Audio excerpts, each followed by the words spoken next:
Praise the Lord. బోధన మరియు ఉదాహరణ. అలసిపోయి భారంగా ఉన్న మీరందరూ నా దగ్గరకు రండి, నేను మీకు విశ్రాంతి ఇస్తాను. నా కాడిని మీపైకి తీసుకోండి మరియు నా నుండి నేర్చుకోండి, ఎందుకంటే నేను మృదువుగా మరియు వినయపూర్వకంగా ఉంటాను, మరియు మీరు మీ ఆత్మలకు విశ్రాంతిని పొందుతారు.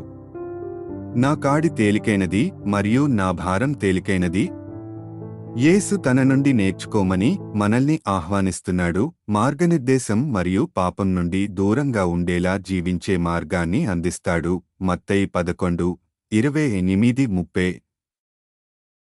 యేసు ప్రజలతో మళ్ళీ మాట్లాడినప్పుడు, నేను ప్రపంచానికి వెలుగును. నన్ను వెంబడించేవాడు ఎప్పటికీ చీకటిలో నడవడు, కానీ జీవపు వెలుగును కలిగి ఉంటాడు. యేసు బోధలను మరియు మాదిరిని అనుసరించడం ద్వారా పాపం అనే చీకటి నుండి మనం నడిపించబడతాము. యోహాను 8:12. Amen.